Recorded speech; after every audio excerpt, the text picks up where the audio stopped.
I thought we could sit in the conservatory in the sunshine. Maggie's away in Canterbury with one of her theatre groups, and the children are both away. James is on some golfing thing at the Law Society, and Fleur's interviewing some fading pop star in Paris. I'll have to do my best for us. Sugar? Please. 1 or 2? 3, if I may. Oh.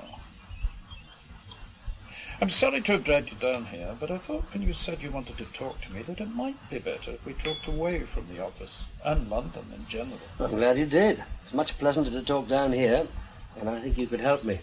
Good. Now, tell me how I can help you. Almost everybody I've spoken to about Philby has had mixed feelings about him. They felt that maybe he'd been badly treated, or that there was some mysterious explanation for his treason. You are the only one who has been categorical in his criticism. For you, he is a traitor, and that's the end of the matter. And when I started this assignment, I had a completely open mind. After I'd read the files, my view was much the same as yours. He was a Soviet agent for years. He also wrote an autobiography that said the same thing. You've got to... He was a traitor, and the evidence was there. After I talked to a lot of people, I began to have doubts. Not about whether he had done these things, he clearly had. But there was obviously insufficient evidence to put him on trial and be certain of convicting, because he'd been careful to cover his tracks. And the people who knew him, who worked with him, were still reluctant to condemn him. And they weren't just romantics or too susceptible to charm. They were experienced men who know what's going on behind the scenes. And then all was that final mystery. Why did SIS, after all that was known and suspected, still get him onto The Economist and Observer, use him themselves, and keep contact with him in Beirut? Not for a short time, but for years. Just over 6 years, in fact. If he was suspect, why was he used?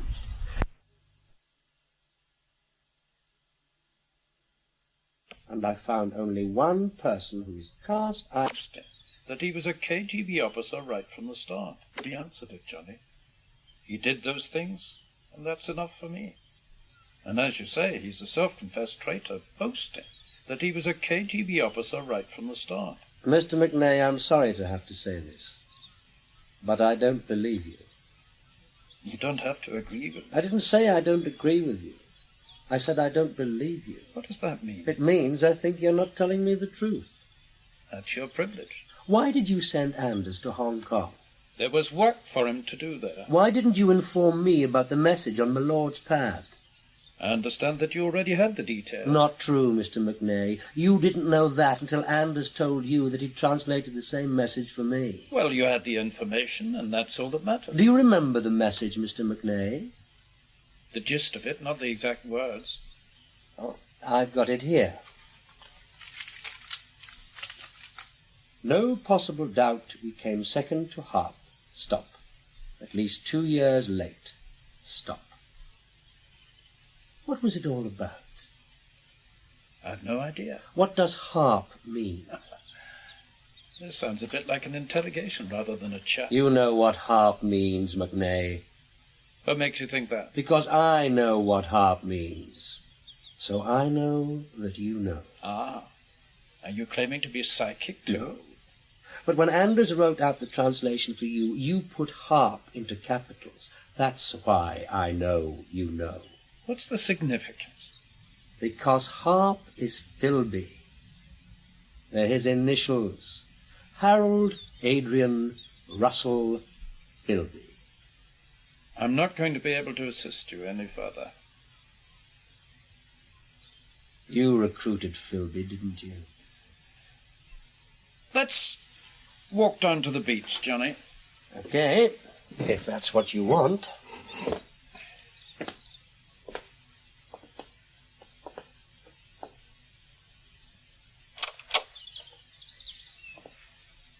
You did recruit Philby, didn't you? Mind the steps, they might be wet.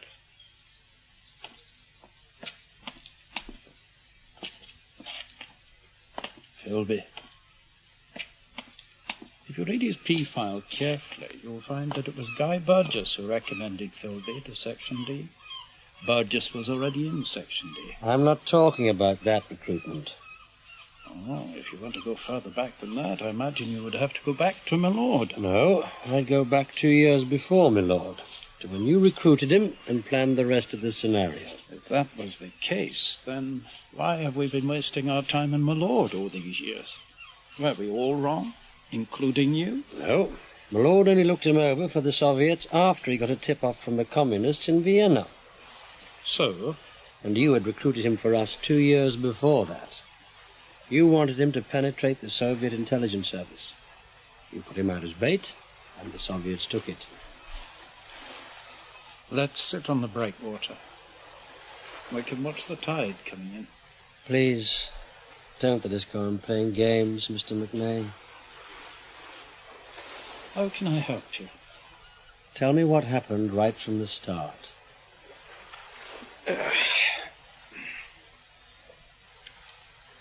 You're right. I recruited Kim Philby long before the Russians got to him. Communism was rampant at Cambridge, and we needed to know what was going on. That's all it was meant to be when we started. He was sympathetically disposed to them, but not committed. We had chats. He kept me informed. It worked so well that we gave him some basic training and staked him out in the hope that the Russians would see him as suitable material for what was then the NKVD. It worked, as you know. He was noticed in Vienna and was contacted immediately he got back here by my lord, Harpenden, and others. We advised him in every move. The rest you know. Do you mean that he's still ours?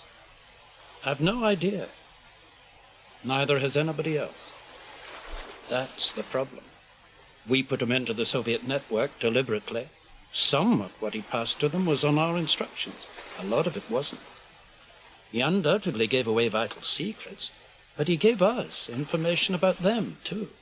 Damaging stuff, and definitely not planted. We set traps to try and find out. He didn't fall into them. By 1943, we didn't know whether he was ours or theirs. Or maybe both. Exactly. When did you decide who he belonged to? We never did. There was no way of finding out. We could have proved that he was passing information to the Soviets, even well enough to satisfy a court.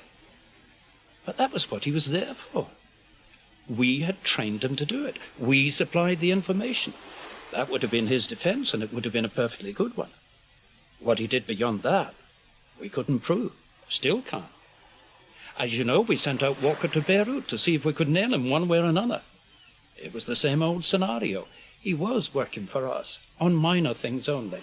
And we knew he was working for the KGB as well, and on minor things only. So why did he skip? We put too much pressure on him. The interviews with Milmo, the sacking, putting Walker onto him. He was left in the position that we were not only suspicious, but might be ready to grab him. The Russians, on the other hand, were mildly suspicious about his relationship with us, but not pressing. So he had to decide. And he didn't have much choice. He chose Moscow. And then he was committed. Did he ever get in touch with SIS after he went to Moscow? Yes, twice. What happened? The first contact was through an old friend of his, a Labour MP. Just a message to indicate that there was no reason why the old arrangement shouldn't go on. How did we respond to that? It was ignored. And he then gave the press conference in Moscow. The second contact was a letter from him, posted in England, postmarked Sheffield. It was bitter and angry at the lack of response to his first message, and claimed that we had sold him down the river. He accused me, specifically. Had we sold him down the river? God knows, Johnny. How could we tell? He was an officer in SIS. He had been set up for the Soviets, and they took him on. He was working for both sides, and both sides knew it. But for years, both services thought that their bit was the real bit. They both thought he was loyal to them. When he bolted to Moscow, it looked as if he had decided the issue once and for all. But they wouldn't have caused all that upheaval when they kidnapped Otto Yorn and interrogated him about Philby if they had really trusted him. Neither side trusts him now, and yet... Yet what? He says he wants to come back. He's 68. He can't do any damage. Why should he want to come back after all this time if he's totally guilty? So why were you always against him coming back? So angry about it? I had to be. I had to appear totally against it. Because I started it all off. I got him into it. The Russians must have wondered why we exposed him, then cleared him, then dropped him, then used him, and finally let him get away. They must have wondered 100 times if we hadn't just been terribly cunning and planted him on them again. There was so much covering up for him in public and so many people still willing to keep contact with him that Moscow must inevitably have wondered what the hell was going on. I did my best to show that there were people here in the know who saw him as an out-and-out traitor. I had to do that with you, too. Has any thought been given to what would happen if he came back? Yes, a lot. We should want an undertaking that he comes back incognito. New name, new background, no contact with anybody. A small pension and, if necessary, some plastic surgery. A cottage has already been unofficially bought for him in Wales. Well, no doubt he'll agree to any conditions that we lay down. And once he's back, he'll know that even one false step would be his last. It will have to be your decision. You know the old rivalry. MI5 never wavered. To them, he was always suspect. They assumed that SIS protected and defended him just because he was SIS. They didn't know the facts. Will they be told now? That's for Sir Ian to decide. The Prime Minister. Oh, who suggested that, for God's sake? Well, forget it. Somebody said it at one of those early committee meetings. Oh, that was probably to keep you happy. Now, let's not pretend. Sir Ian will not, repeat, not inform MI5 or anyone else. The only people who will know are you, me, Pandmore, and Walker. The papers will be destroyed. And if anything goes wrong, the whole saga will start all over again. We had in mind you would write a report to Sir Ian. Top copy only. We'll put it in a bank locker. You and he can have the keys. No record anywhere else. When one of you dies, the other destroys the only copy. If Philby dies first, which is almost certain, the copy is destroyed with both parties as witnesses. It's a pity I couldn't have been told all this at the beginning. Johnny, we couldn't. Almost certainly the KGB has some sort of idea what's going on. They know your name, that you've been in contact with them in Moscow. You've probably been watched, and there are still Soviet stooges in the Whitehall establishment. It's maybe a matter of life or death to Philby that they see him the right way. The Russians may feel that they lose face this way. I don't think so. They'll not want any mention of it, no more than we do. Why has it all been such a problem? Because Burgess, McLean, and Philby were exceptions. It won't ever happen again. The times will never be like those times again. That can't be true. You and I know better than that. They've got their stooges still at all levels. We both know their names. We've both seen the evidence. They're not the same, Johnny. The present lot want to destroy the whole of our society. They want a Bolshevik Britain, and they don't mind how they do it. They want power for themselves in the New Deal. Those three never wanted that or anything like it. They just wanted their own idea of fair play. They weren't looking for power for themselves, or money, or any material reward. They didn't get it anyway. But the bastards who are doing the same thing today are after personal power and money. Were you ever tempted? No. You need a kind of special arrogance to do what they did. They wanted to play God and put the world right. They didn't succeed, of course. Nobody ever will. Why not? Because people will go on being people, refusing to do what they don't want to do, no matter how many times they've shown that it's better for them some other way. It isn't hydrogen bombs that'll break up the Soviet Union. And what will it be? Georgians and Kazakhstanis who hate Russians, Poles and Czechs who hate all of them, and peasants who grow a few potatoes and flowers in some corner of a collective farm and sell them in the cities. Ezra Pound got it right. He said something about, what was it? Governments, communists, Republicans and Democrats couldn't make a hen coop. Only men can do that. Why do the Soviets tolerate him discussing coming back? Heaven alone knows. So long as it's not publicized in any way, they're probably glad to see the back of him. McLean's no problem, Burgess is dead. Philby's just an old man, no use to them now, completely out of touch after all this time. How much did he matter? Not much. You were right. McLean was the one who mattered. That's why they were prepared to sacrifice Philby's cover to get McLean out. They weren't expecting Burgess to tag along with him. Did my lord recruit McLean, too? No.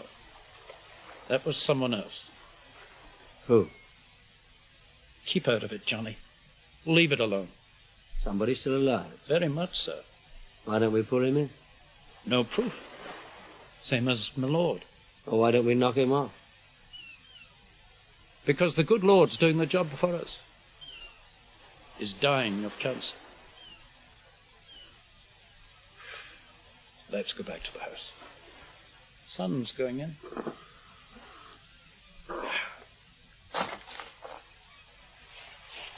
I'll have to put something on paper to justify what I'm doing and to give me the authority to do it. You could submit your recommendation and ask for the committee's approval. If I did that, we'd be back to square one. Why do you think that we're willing to let him come back? I guess you set him up to do something in good faith. Probably good faith on his part as well as yours. At some point it went beyond what you intended. So, in moral terms, you've never been able to apportion how much guilt was his and how much was yours. That's about it. Where we're just fools or guilty fools. None of us knows. I don't think Philby knows either. And you can probably include the KGB in that, too. Oh, I don't think that the KGB lose much sleep about guilt. Maybe not. So what are you going to do? I'll go and fetch him back. I'll need one of you to get me genuine documents under another name for him. When I've got him back here, one of you will have to take him over from me, and that'll be that. I won't know where he is or what he's doing. It'll be up to the three of you. You'll be dependent on Kim's goodwill with the KGB. I assume I can trade bodies with them if necessary? With some reservations, yes. But they may just give a flat niet. If they do, it may take a bit longer, but I'll get him out one way or another. We've got a team. Don't tell me, Johnny. I don't want to know. Why didn't SIS remember that he was married to a communist? We did remember, of course. It fitted our scenario perfectly, so far as the Soviets were concerned. When the press got onto it later, we just had to keep our mouths shut. We couldn't give away the fact that we put him out for the Russians deliberately, and therefore being married to Litzy was a plus, not a minus. We had to grin and bear it for Kim's sake. Why was he taken back and sent to Beirut when you knew he was guilty of treason? 2 reasons. First of all, you've got to realize that Kim Philby was in fact only sacked because of his friendship with Guy Burgess, who had done a boat. Milmo's interrogation was later, and it was inconclusive. Secondly, when Sir John Sinclair became the new C, he felt that Philby had been treated very badly, and he knew nothing of the real background. He saw Philby as a victim of a vendetta by MI5 and the press. He gave the instructions for Kim to be found something in the Middle East that wasn't sensitive, but would earn him a living. Well, why did it take so long to uncover him once Burgess and McLean had confessed in Moscow? They never did confess. The record shows that. It's a myth that they confessed. They defected in 1951. They didn't give the press conference until 1956. They didn't answer questions. They just circulated a statement. And they and the Russians claimed that neither of them had ever been spies, just honest officials who despaired of British policy. Well, I better get on my way then. Where's your car? Oh, just down the Crescent. I can see myself out. I'm relieved that it's settled at long last. It's a bad business in every way, and I've always regretted the part I played in it. The truth is that he served both sides remarkably well, and yet instead of both sides valuing him for the good he did them, they both chose to concentrate on what they didn't get. Most unfair. Well, I'll let you know when I'm leaving. It'll probably be Tuesday. Best of luck, Johnny. I'm sorry about all the deception, but I guess you understand. Cheers, sweetheart. Cheers. Would you like to go up and see Lydia tomorrow? How did you know that's what I was thinking about? Would you like to? Ralph probably wouldn't agree. Well, phone him now and ask him if you want. Why am I such a coward? Yeah, I'm not a coward. It's just easier for me. I'm not emotionally involved. I'm an outsider. Would you? It's all fixed. I've already phoned him. I'll pick her up at 12. We'll have lunch at the Woolsack and then take her down to the river again. He wouldn't let me pick her up. Not even with you. Oh, ignore it. He's a weak man, Vanny. He needs to hurt when he can. You always seem pretty tough to me. He's not tough. You don't need to hurt people if you're tough. He's more or less normal, I'd say. Spiteful rather than tough. Do you think she remembers me? Of course she does. She saw you only a couple of weeks ago. I love her, Johnny, but I hate seeing her. No, you don't. It hurts. It reminds you of things. And it's tough when she has to go back. But you have to take all that for her sake. She'd be so much better off with me. Why don't you think she would, Johnny? Well, I think Ralph cares for her. She's got the same nanny she's always had. She would certainly be better off if you were there too, but I don't think she'll come to any harm. He's well off. He can provide all she needs. Well, he was a pig to me. He didn't know how to cope with you. I expect he tried to understand but couldn't make it. My guess is that he cared for you quite a lot. I'm very British, and that doesn't help. And your mother didn't help either. She was on his side, even during all the palaver of the divorce. He was a social catch, my love, and you were throwing him back into the sea. For her, you just go on being the dutiful wife for the sake of being married to a rich man. And his parents count in your mother's circle. She'd sacrifice a lot to keep all that going without rocking the boat. She sacrificed me, all right. Oh, not really. You dealt them all very good cards, and they played them. If you'd been married to me, would you have kept Lydia, prevented me from seeing her? If I'd married you, there wouldn't have been a divorce. Well, our child was young anyway. If you did things I found outrageous, I might have kept you at arm's length. That'd have kept us together. I might have threatened you, but nothing more. Do you think that way because you were an orphan? Maybe. I don't know. You know, when you're away, I think about you such a lot. Tell me. Whenever we talk about anything, you play it straight down the middle. You don't work out what answers might suit you best. You just say exactly what you think.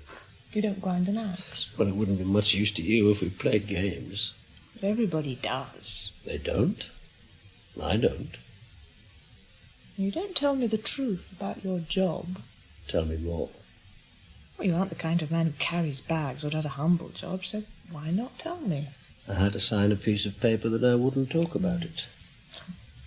Are you a spy? There ain't no such thing outside TV and films. Thanks for fixing for me to see Lydia. We'll have a nice day, don't you worry. We're such a queer couple, Johnny. In what way? Well, we're so different from one another. But in one way, we're the same. We just don't fit in with the rest of the world. You in one way, me in another. It only matters if we dwell on it. Everybody else seems to have their lives worked out. They know where they are and they know where they're going. They don't really. They just don't look down when they're walking along the high wire. They're full of doubts, just like you and me. Different doubts, maybe, but doubts all the same. Do you really think so? I know so. Now let's go to bed.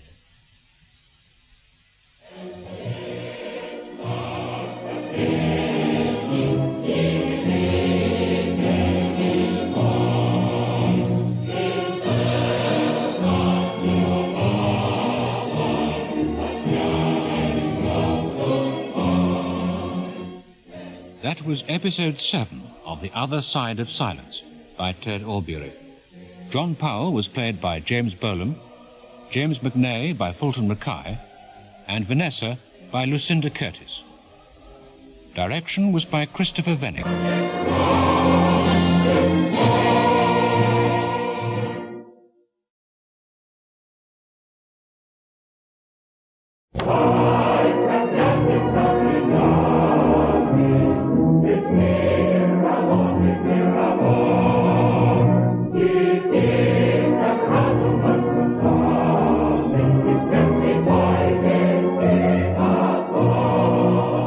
We present the final episode of The Other Side of Silence by Ted Allbeury, adapted by him from his novel of the same name, with James Bolam, Nigel Hawthorne, and Lockwood West. Part 8, Birds Fly Home to Roost, Endings and Beginnings.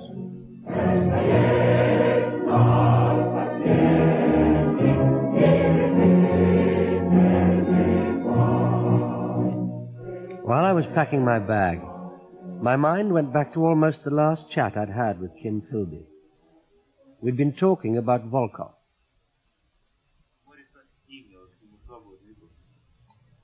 Do you want another drink? No, thanks. Mm-hmm. Was Volkov dead when they put him on the plane? The old routine. What old routine? Keep changing the subject. I don't think we want any more of that, do we?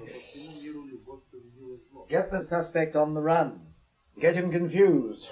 Then go back to square one and see if the answers are the same. Blow hot and cold from "let me be your friend" to "why are you lying to me?" So what's the answer to my question? I've no idea. No, I shouldn't think he was dead. Why not? Well, they'd want to interrogate him in Moscow to find out what he knew and who had told him about me. And the people at our consulate were the only people who spoke to Volkov in Istanbul. Yeah. And he told them that all their ciphers had been broken by the Soviets. Yes. I've checked their signals records for the next 8 months, and they didn't change the codes. So why did they go on using them when they knew they were no longer secure? I wasn't the only friend that the Soviets had in the Foreign Office area, you know. Can't believe that. Oh, for God's sake, Johnny. Who do you think covered up for all those other Soviet spies? George Blake, Britain, Clue, Dorschel, Fuchs, Bossard. How do you think George Blake could be got out of Wormwood Scrubs without inside help and cooperation? Blake was SIS. They thought they were using him against the Soviets. The information he passed to Moscow ripped NATO security to shreds. He was sentenced to 42 years and stuck in the scrubs. You don't really think that the KGB could have sprung him out of that place without top-level inside help, do you? The story at the time was that Moscow paid the IRA to do it. Oh, that's rubbish. Anyone who would believe that would believe anything. Where did the help come from? Ask Patrick Walker. He could tell you. You're going to stay here for the night? If you want me to. Well, the bed's rather spartan, I'm afraid. It's fine to me. Do you want something to read in bed? No, thanks. I sleep pretty well. Mm-hmm. Tell me about you, Johnny.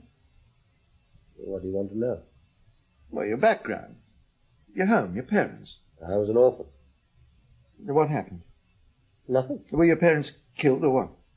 I was left as a baby at a police station. Oh, my God. How terrible.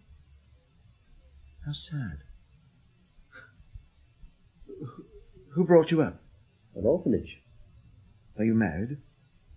No. Why not? I guess I'm afraid of having responsibilities for other people. I wouldn't want to let them down. He travels the fastest who travels alone.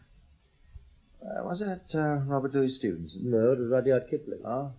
And the previous line is just as important. What is it? Quote is, "Down to Gehenna or up to the throne. He travels the fastest who travels alone." Ah, yes. Gehenna. The hellfire. You know, in a way I envy you. Why? No responsibilities. No father and mother to set their stamp on you. Nobody to mourn. Nobody to make unhappy. No child to protect. And no one to rejoice with. Yes, it's a long time since I rejoiced. When was it? Well, I don't think I ever really rejoiced. It's a big word. Didn't you rejoice when you passed something vital to the Russians? Who would I have rejoiced with? Burgess and McLean, your Russian controller. Oh, I never worked with Burgess and McLean. And my Russian contact had a wife and 2 children besieged in Leningrad. He wasn't a man for rejoicing. He was a pessimist. He expected them to be killed by the Germans. And he was right, they were. They weren't times for rejoicing. It was a long, grim, grey period. Did it worry you, giving Moscow our secrets? What I told Moscow helped them, but it did us no harm. It was no more than telling a friend that you'd heard on the grapevine that his house was going to be burgled when you'd heard it in confidence from one of the burglar's friends. Anything I told them during the war, we ought to have told them anyway. You never felt any guilt? Oh, God, no, never. Not for a moment. There was a war on. The real fighting was in Russia. And after the war? Do you want a nightcap? No, thanks. I'll sit with you while you have one, if you want. Yeah, right. Have you got many friends? No. A girlfriend, that's all. And are you happy? Well, like you said about rejoicing, happiness is too big a word. I prefer contentment. Contentment can last. And are you content? More or less. Are you? Which is, well, I would be content if I were back. Passively content. Would you risk being put on trial? Oh, they'd never do that, I assure you. I wouldn't rely on that, kid. Well, I'd be interested to know who would throw the first stone. An old colleague of yours named McNay. James McNay? Yeah.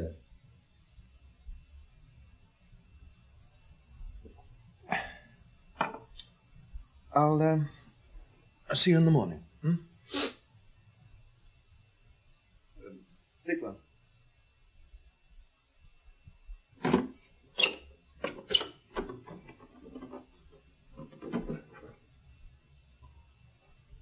Oh, this is horrible whiskey, Johnny. It's the best there is. It's a malt. But you shouldn't put water in it. Maybe you should stick to gin. I thought you said I drank too much gin. Well, where did you say you were off to this time? I told you. Warsaw. What's the embassy been up to there? Using too much carbon paper or slipping vodka into the diplomatic bag? Something like that. You've got enough cash for the week, haven't you? Yes. Oodles. When I come back, how about we go up to see young Lydia again? I don't know how I'd survive without you, Johnny. You're my rock of ages. You give me a lot, too. Do I? What do I give you? Someone to care for. Someone to talk to. Someone to be with. Good evening, ladies and gentlemen. We are now entering Moscow Control Zone, and we expect to be on the ground in 20 minutes.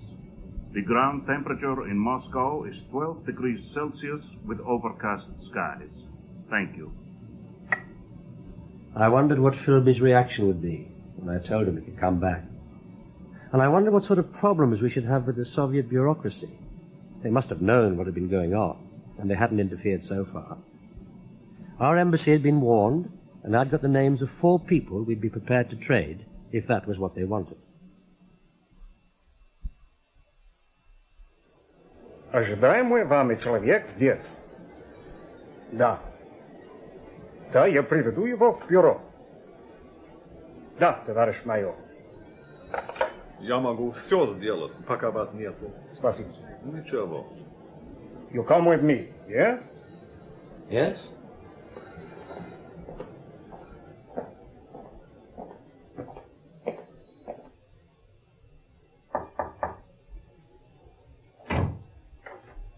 Mr. Powell? Yes? My name is Georgi Mikhailovich. Kim Philby sent me to pick you up. I will drive you to his apartment. I need my luggage. He's in my car already.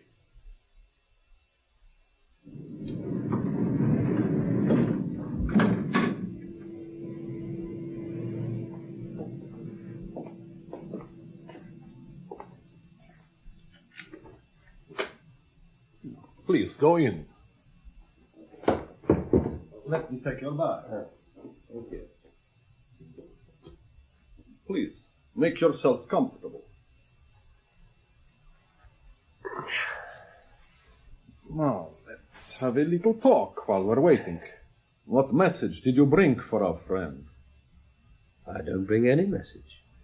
Mr. Powell, I shall enjoy talking to you, but there is no point in us wasting time or playing games. We know why you're here. So why ask me the questions? Those are my orders. From Kim? Of course not. From my superiors. I can't help you. Your previous discussions in this room are all on tape, my friend. Did Kim know that? Who knows? Maybe not. But he knows how these things go. When is he coming back? When you and I have finished our little talk. You have grown fonder of our friend, yes? What does that mean? On the tapes, you were always a bit formal. Philby, or even Mr. Philby. But now you speak of Kim. It's of no significance, I assure you. What have your people decided? About what? Are they willing to let him go back? Well, why should he want to go back? Who knows? Maybe to claim his reward. What reward?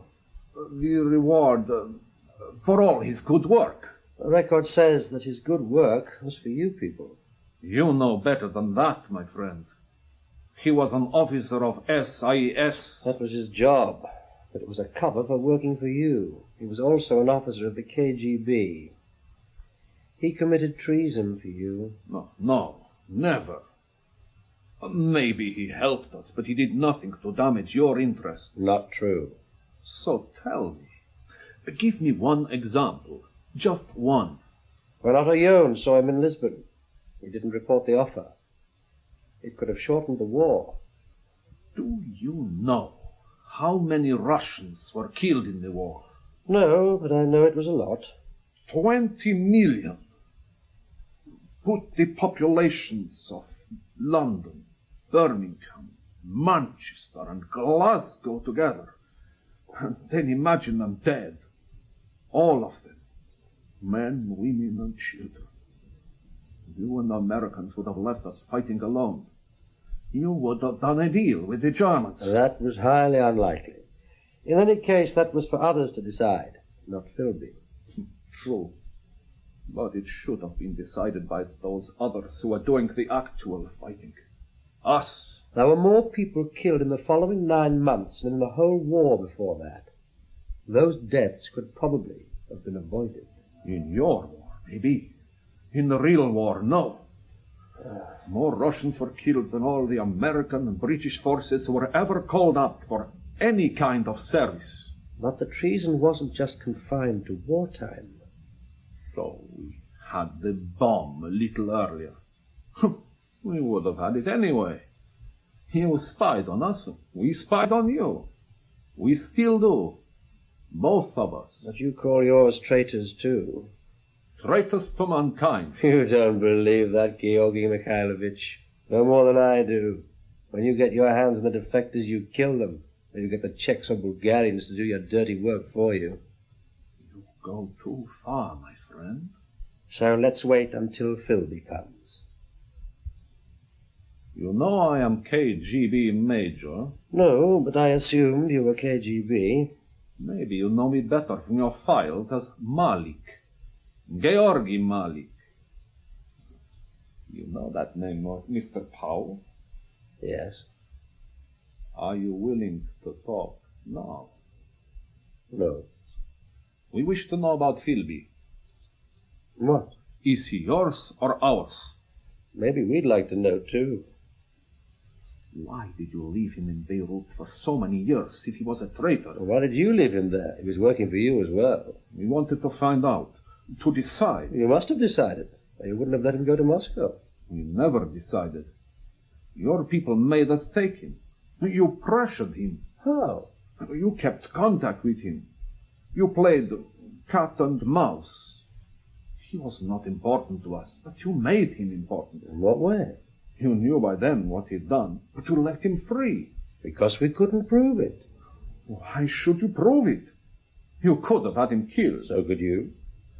I told you we wanted to know. If he was still yours, everything that he'd passed to us would have to be evaluated again. Everything would be suspect as a plant. We had to know. And once you had him back, what then? The usual procedure. We debriefed him for almost 2 years, going over every point 100 times. And? And we were almost sure he was ours. But there were some experienced people. They still had doubts. Was that why you kidnapped Otto Jörn? Of course. Otto Jörn was an anti-Nazi, one of the plotters against Hitler. You ruined his career and his life. What is one man? But you made Philby a colonel in the KGB, a hero of the Soviet Union, a man with great privileges. Scenario. And you used him as an advisor? We kept him occupied. Nothing more.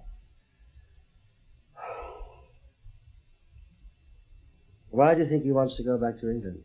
We heard him say so on the tapes. No, I didn't mean that. I mean that if he does really want to go back, what do you think are his reasons? There are two views on this. Those who are on his side say he's like an elephant, going back to the elephant's dying ground. Those who suspect him say he's going back to be the returning hero, to expose us, to denounce us. Nobody would believe it. He betrayed us. He said so in public. He wrote it in his book. Your propaganda machine could still use it. What propaganda machine? Press, TV, radio, everything. Oh, you know better than that, Malik. You aren't a Soviet stooge. You know what it's really like in the West. There are important people in Moscow who don't know. And maybe don't choose to accept the position. Which side are you on? I don't know. I really don't know. I want you to tell me. You won't believe me. I will. I will. Either way, I shall believe you. If he was ours? Then he cannot go back. And if he was yours? God knows. If he was ours, why should he want to go back? And why would you let him go back? Why have you let him get so far? You could have stopped him right at the beginning. Because we needed to know the truth. You won't ever know, Malik. They will not allow you to go back until you tell us. What's it going to be? Heavy doses of pentothal? Electric clips on my testicles? Or the water treatment? What had you in mind? I'm not joking, Mr. Powell. Neither am I. I'm in the business. I've seen enough of your defectors' reports to know how you interrogate in the Lubyanka. You think we will not do that? I'm sure you won't. Why do you think that? You're not stupid, Malik. The superiors are not stupid. If I knew the answer to your question, I shouldn't be here in Moscow. If we knew for certain he was ours, there would be no discussions with him in Moscow. We should have got him back. He would have been debriefed to treble check if you were playing games, but he would have been back weeks ago. What does that mean? It means that we don't know either. Neither does Philby.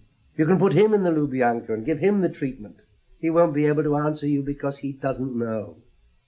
I can't believe that. You can. You do believe it. You already know it. But you're all bureaucrats. You want tidy answers to tidy questions. Yes or no? What did your people say? We are prepared to have him back. Why? A lot of people thought he'd been badly treated. He wasn't really that important. He wasn't a master spy. It was McLean who mattered, wasn't it? For us it was MacLean. We had no doubts about MacLean. He was ours right from the start. What about Burgess? Can you imagine what it was like with Burgess in Moscow? It must have been quite a performance. I'll have to talk with my people. You realize that? Would he be prosecuted if he returned? No. Let's not kid ourselves, Malik. We're letting him come back to die. Nothing more. He may deserve it, he may not. We're just giving him the benefit of the doubt. There will be no announcement and no publicity. We'll come back incognito and stay that way. I'll have to ask you to sleep here tonight. Where is Philby? At his dacha. Does he know that I'm here? Yes, but he had no choice. He was sent out of Moscow until this is settled. Am I free to go out? No, I'm afraid not. There is a special security squad on the building. How long will you take? 1 day, no more. We need to clear it up once and for all. It's becoming an obsession. There's food in the refrigerator. I'll see you tomorrow, probably in the afternoon. The telephone is not working. If you want a girl for tonight, there's no problem. There are no hidden cameras. Girls aren't blackmail material anymore, Georgi. But thanks. I'll survive on my own. До свидания. До свидания.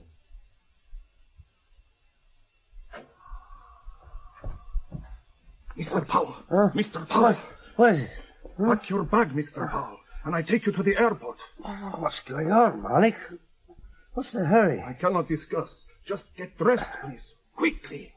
Oh, what about Philby? I have orders, comrade. I cannot discuss.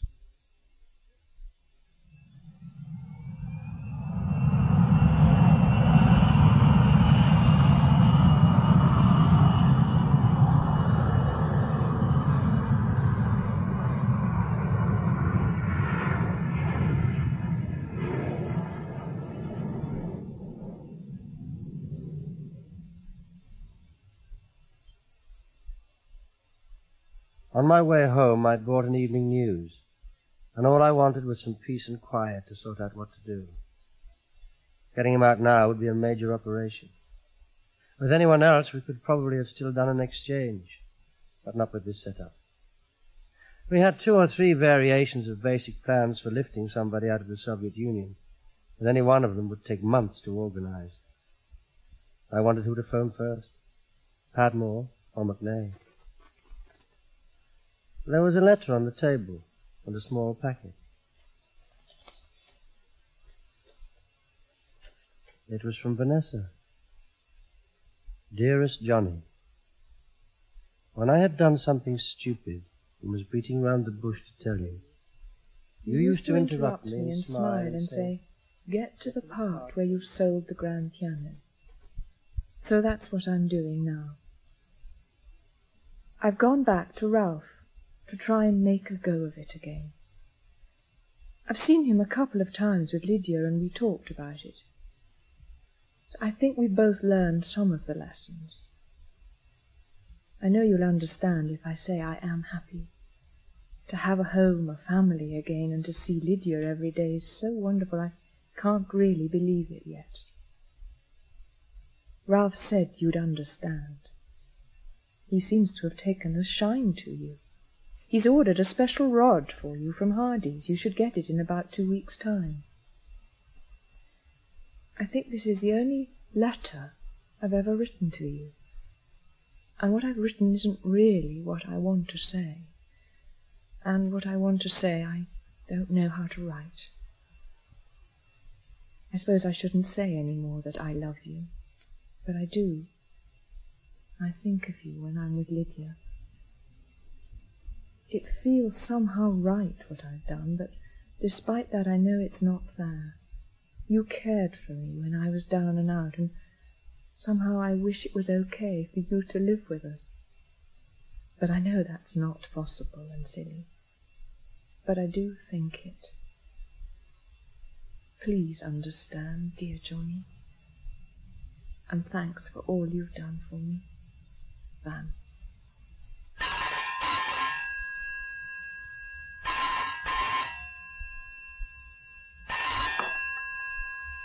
A290? I guessed you'd be back by now. How did you... Our chap saw you at Amsterdam. They phoned from Heathrow to say you'd gone through. I wondered why you were back so soon. When I heard the news flash, I guessed what had happened. Are you all right yourself? Oh, I don't understand. What news flash? About Philby? What about him? You mean you don't know? The TASS news agency put out a report about 15 minutes ago. Philby's dead. Heart attack, they said. The bastards. What did they actually say? You could catch the final headlines if you tune in now. Call me back afterwards.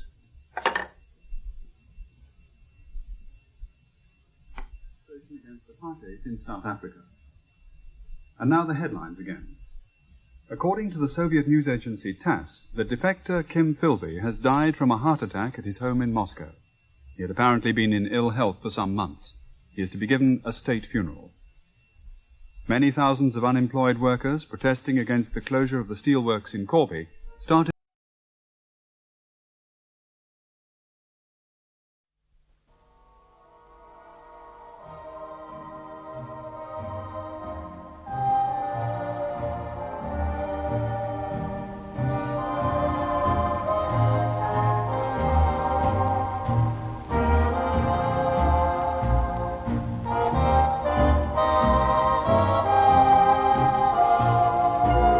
Long Ago and Far Away by Ted Allbeury.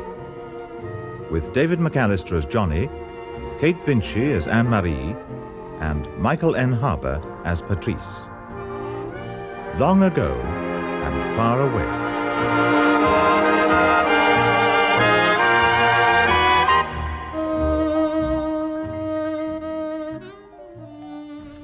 Hello, sweetie. Sorry I'm late. Got called by old Freeman. Got his asthma, poor old soul. Oh, dear. What have you been up to? Oh, I don't know about up to. I've been wading through the paperwork. Bills, prescription records, those piles of bump from the drug firms. I've thrown most of it away. Oh. And left the others in the surgery. Thanks. Who's on emergency call tonight? Not us, thank heavens. Rothman's turn this weekend. I was just checking who's on Desert Island Discs this evening. Now, let's see. The German best-selling novelist Paul Kempfer. Never heard of him. You don't want to listen to bloody Germans, whoever they are.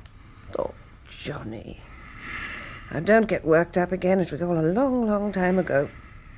Nearly 40 years. In any case, I like Desert Island Discs.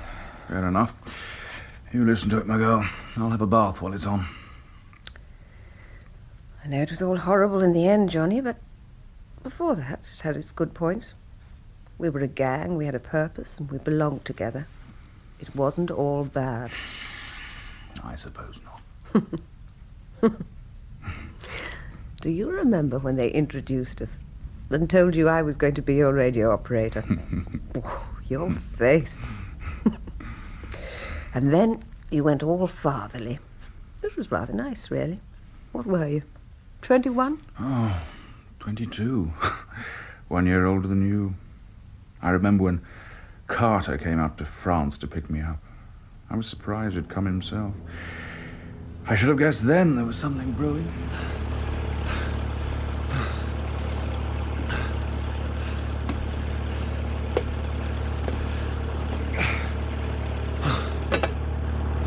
You okay, Johnny? Yes, not bad. What's all the flap about? There's no flap. We just wanted to give you a break. Have a chat with you. Did you get my signal about the shortage of detonators? Yes. Forget all that stuff for a bit. Relax. We're giving you a treat. I booked you in at the Dorchester. Huh. Sounds like you're fattening me up for something really nasty. No, not true, my boy. Anyway, have a good sleep tonight and we'll talk tomorrow. Okay. Oh, my God, it'll be great sleeping with sheets in a proper bed. You still in that bloody attic of yours? I always end up in attics. Attics or basements.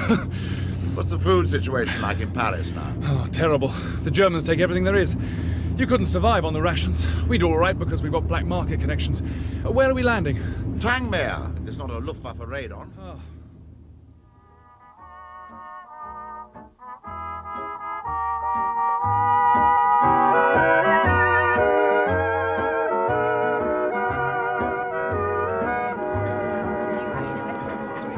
Sit down, Johnny. I've ordered for us both.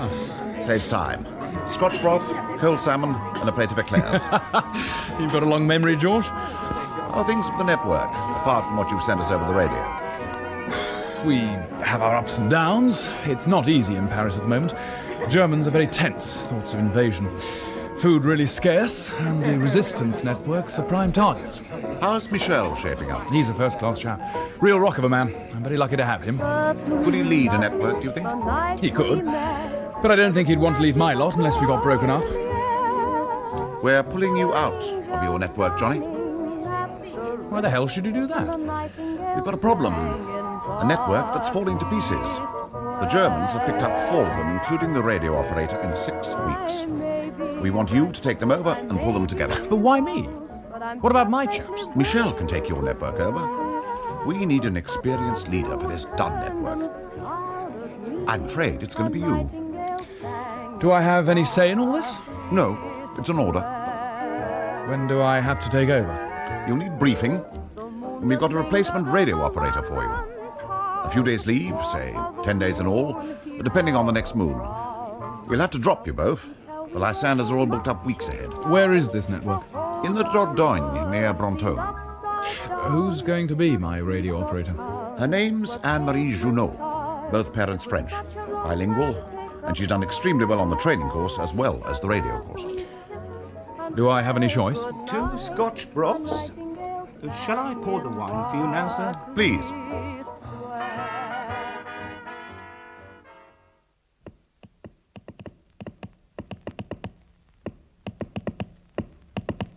Okay, hold it. I know. I forgot that damn check word again. Your speed's very good and you're accurate, but without the safety check word, you could be jeopardizing the whole message. Without the check word, they will assume that you're working under duress for the Germans, and that means they treat the message as spurious. And any messages after that are suspect until they can find out what's happened to us. I know. The signal sergeant goes berserk when we forget it. Mind you, I've seen real messages come in from networks without the check words and nobody's queried them. That's no excuse, Anne-Marie. You and I will stick to the book. I'm sorry. Shall I do another test for you? No, just remember it. I saw your parachute course report today.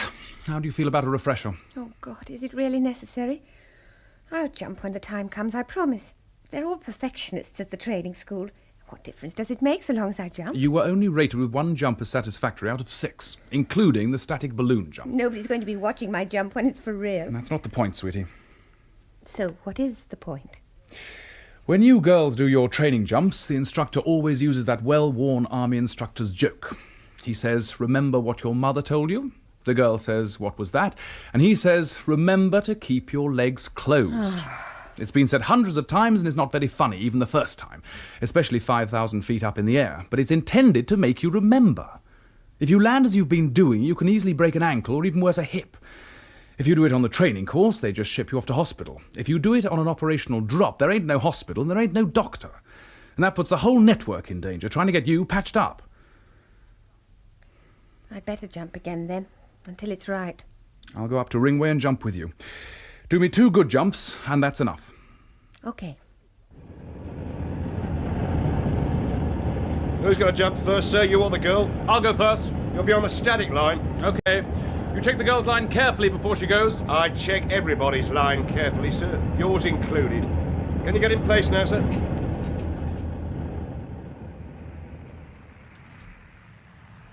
First class, kid. That's it. 2 in a row and both perfect. Oh, thank God for that. I booked a table for us tonight at the Midland in Manchester. We'll celebrate. Do I have to wear uniform? No, of course you don't.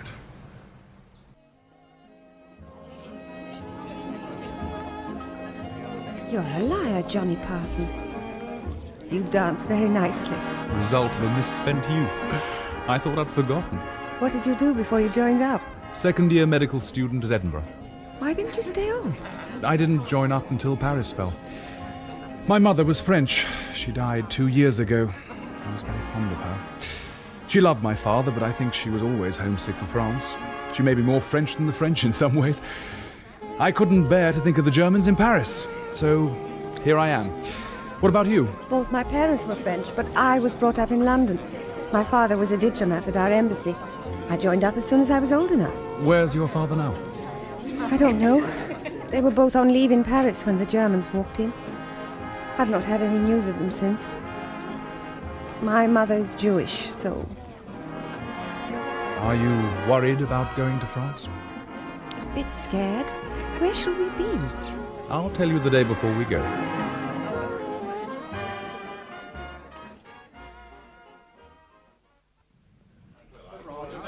Hello, Johnny. Anne-Marie. Well, we're going to do your check over first, and then you can both eat. The RAF are kindly donating bacon and egg of the pilot's rations. Fattening us up, eh? Oh, Anne-Marie, I'll take you to your changing room. Hang on, John, I won't be long.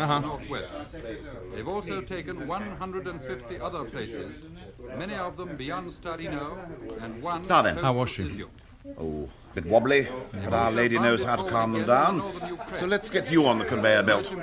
These are all your French documents, including the new ration cards and a pass that gets you into the occupied zone if you need it. Right. Now, empty your pockets and I'll make a list. Stick them all on the trestle table. And then take off your clubber and go and have your bath. Oh, by the way, we've had a Met report. Cloud over the channel, Dordogne clear and nice smooth. Good.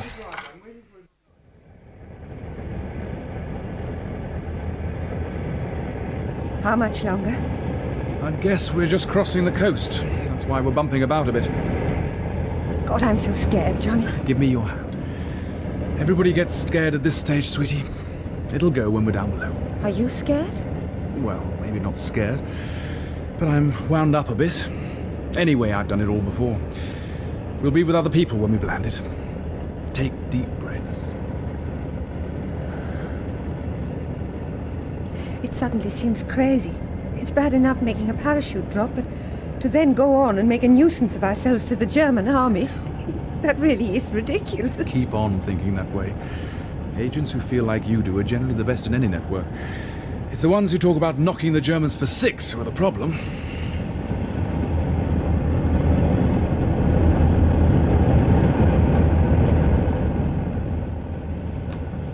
We're on time. We've spotted the flares, but there's a crosswind and we're coming round again. Can you both come forward now? I'll go first. Okay? Okay, sir. It's the standard rule. You okay, sweetie? All I want is to go to the toilet. There's bound to be a good hedge down below.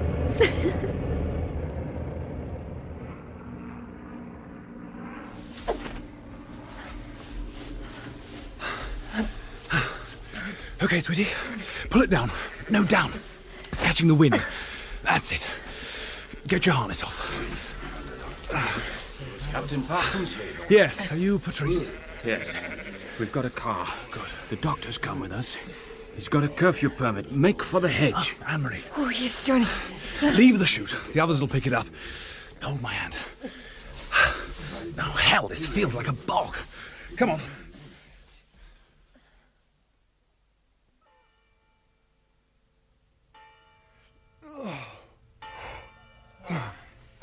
Did you get some sleep? Slept fine, Patrice. How soon can you get the others here? I told them 6 tonight, straight after work. I want to look at the maps you've got, and then I want to hear what you think of each one of the group. Oh, that reminds me, I've got some of the things you asked London to send you. 2 bars of soap, small scissors.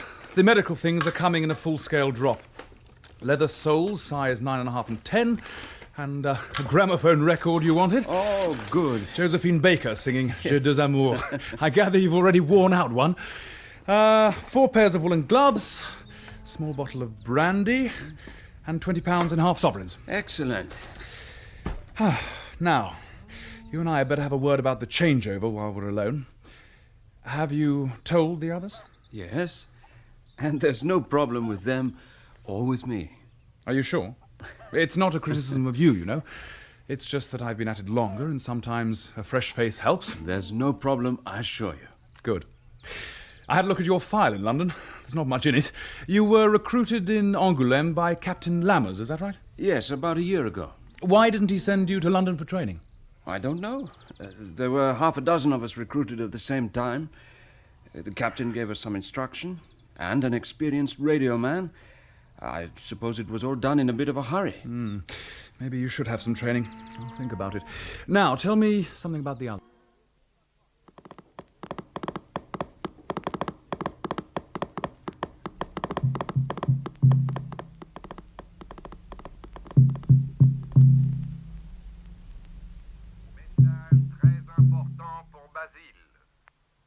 Allez à la chirurgie.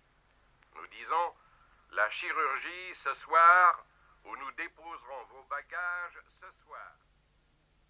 Was there anything for us, Johnny? No, but there were a lot more messages than usual. Where's Patrice? In his room, I think. He said he was going to count detonators and fuses. You look tired, sweetie. I'll be back in 5 minutes. Why don't we get some fresh air? We could walk across to the woods. Okay, let's do that.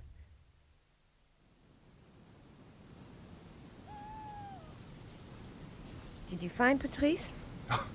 Yes, I just followed the sound of Josephine Baker, and there he was. Not counting detonators, just lying on his bed and listening. Well, at least it seems to keep him cheerful.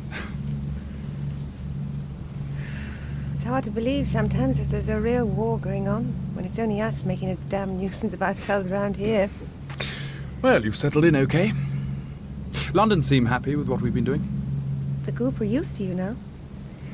I think some of the older ones resented getting orders from a young man at first. Thank heaven Patrice wasn't resentful. Yes. But don't discuss the radio traffic with any of them, ever. Don't you trust them? I don't trust one of them. Which one? I wish I knew.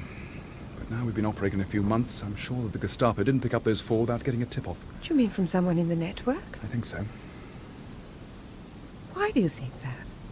It was too accurate.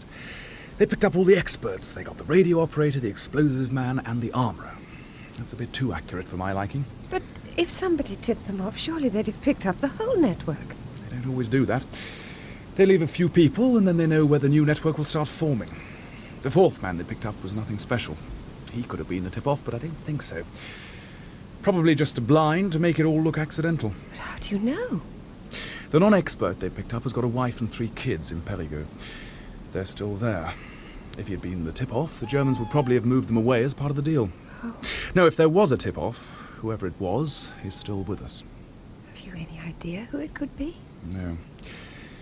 You just have to wait, or you find you suspect everybody. I've been through it all before. You start suspecting people for the craziest reasons. Their eyes are too close together, or they're too cheerful, or too quiet, and they're always coughing, and you think maybe the coughing's a code.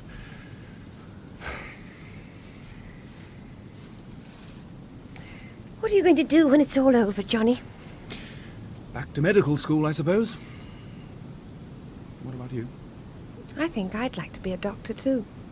But I'd want lots of children. At least 2 girls and 2 boys. I've got 2 things to tell you, sweetie. Mm-hmm. Well, one thing to tell you and one thing to ask you. One's bad and the other's meant to be good. Tell me the meant-to-be-good one first. I can't. It has to be the dud one first. You remember we had a signal from London yesterday for me to decipher personally? Yes? They asked me to pass on some bad news to you. The Germans sent your mother to a concentration camp in Poland. London had been notified through a Jewish organization in Geneva that she died in the camp about 3 months ago. I'm sorry. What about my father? There wasn't any news about him, good or bad. Do you know, if you'd told me this back home, I'd be crying my eyes out. But here, it doesn't seem real. I feel that when it's all over, we shall all just go back to square one and start off exactly where we left off. Nothing different. Nothing changed. All the dead people will come back to life, and all the wounded will be made whole again. Take me back, Johnny. I feel cold. Sit down for a moment and take my jacket. No, I'll be all right. Let's go back. Just put your arm around me.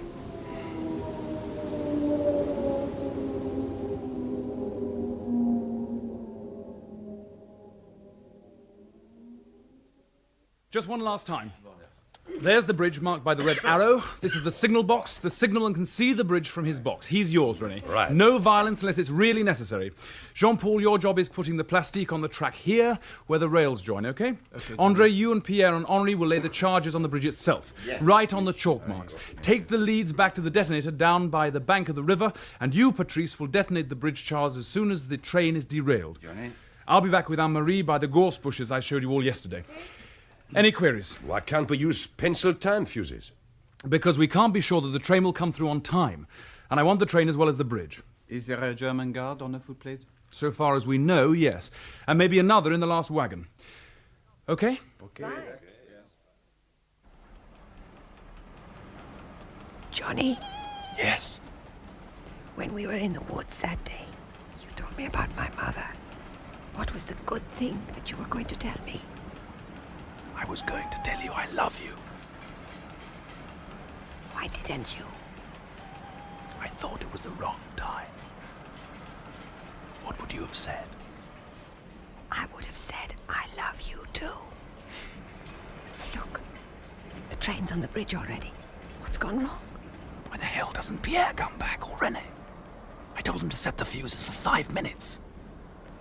It sounds as if the train is past the bridge and nothing's happened. Maybe the Germans had too many guards on the train. So what? I'll have to go and check. You stay here. Don't move till I come back. Okay, take care.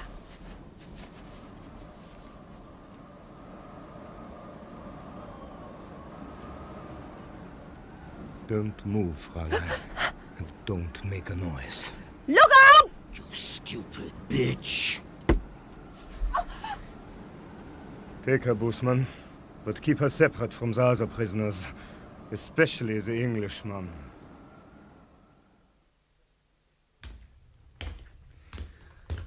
Don't be a hero, Parsons. We know most of what we need to know. Just tell me where the cold pads are. It's up to you, Parsons. Baker Street have let you down. They're getting careless these days, too excited about their preparations for invasion to worry about you and your bandits. No? You want to be a hero? Okay. Sergeant, loosen his tongue.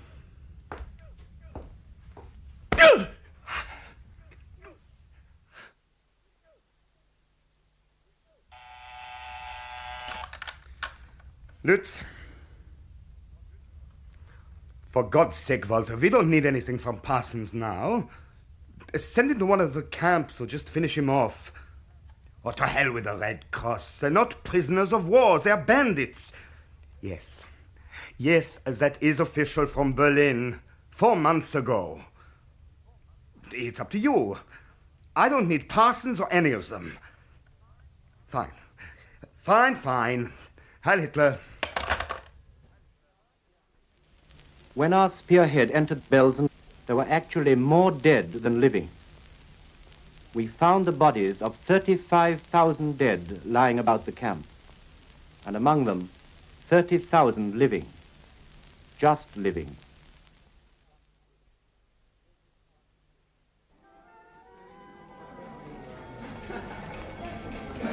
Is he fit to talk, Doctor?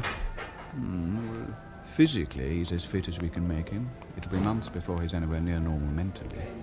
He's taken a beating, and not just a physical beating. But seeing the girl, Anne-Marie, seems to have made a big difference. I gather they're going to get married when he's discharged from hospital. Will it do any harm if I talk to him for a few minutes? Well, don't talk about the war or about what they did to him, and don't stay long. Whatever you say, Doctor. Channel is a bit on the choppy side, but conditions are expected to improve overnight. We'll have more Here's your drink, continental Johnny. travel information for you just before thank you. the 9 o'clock news tomorrow. Oh, I ought to have written up my surgery Radio notes, I suppose, but I've had enough for Now, today. Well, it's Desert weekend Island free.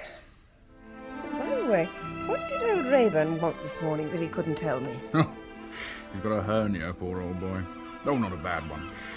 Said he didn't think it was right to talk about those sort of things with a lady. So much for women's lib. He meant well, sweetie. Castaway is introduced by Roy Plumley. Our castaway this week is the best-selling author, Paul Kempfer. Whose book? I'm going to have my bath. Oh, finish your drink first. I'll switch it off if you really don't want to hear it. No, leave it. All over the world. Paul, back to the beginning. Where were you born?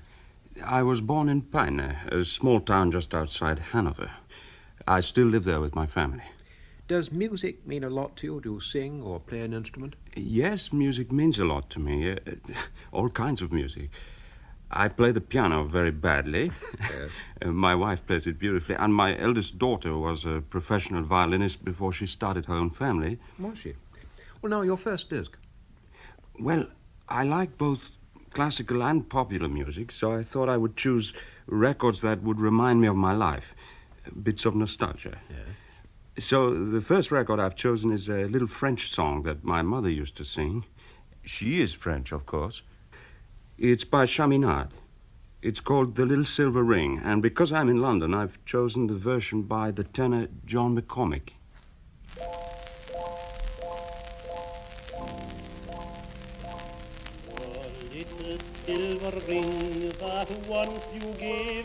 It must be fun choosing your 8 records. I suppose so.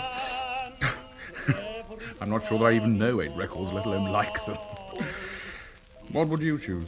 Well, I was just thinking. It's not all that easy. I think I'd do what this fellow's doing. Choose nostalgic things.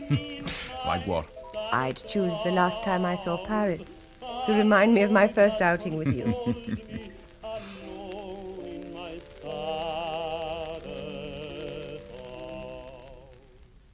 The Little Silver Ring, sung by John McCormick.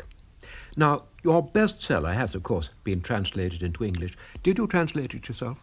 No, I'm afraid not. Speaking is one thing, writing is another. It was translated by a professional, James Hope, an Englishman. Where did you learn to speak such good English? Well, my father was very Anglophile. He had a great love for London and the theatre, so he insisted that I learned English at school, and I took it as my second subject at university. You must have been, in your early 20s when war broke out. What happened to you then? I wanted to be a fighter pilot in the Luftwaffe, but I didn't pass the eyesight test. Why a fighter pilot? I must have been stupid, I guess. No, I think it was very simple, really. The fighter pilots got all the pretty girls. But it wasn't for me, so I joined the army instead. Where did you serve? Oh, all over the place. You got moved about like a cook's tour. You were a major, I believe, by the end of hostilities. Yes, that's right. The Wehrmacht were scraping the barrel at the end. Well, let's have your next choice. It's another French song. This one's by Josephine Baker, an American who was more French than the French themselves. And I've chosen her singing J'ai deux amours. What are you going to do, Johnny? I don't know, sweetie. But I'm going to do something. It's the last one I would have suspected. The Germans must have known every move we were making. No wonder the bastards seemed to know so much.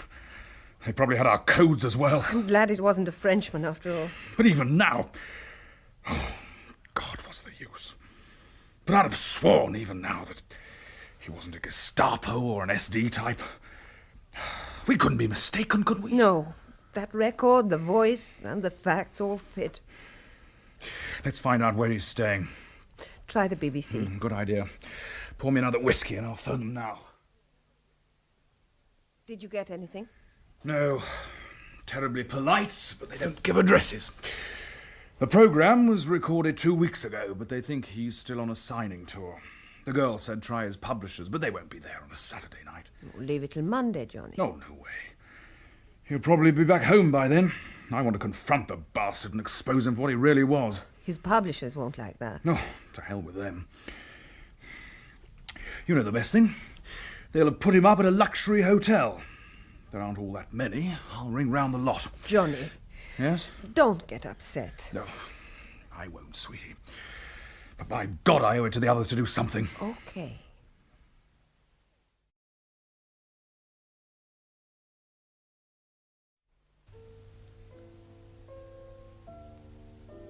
Sounds like he's in, anyway.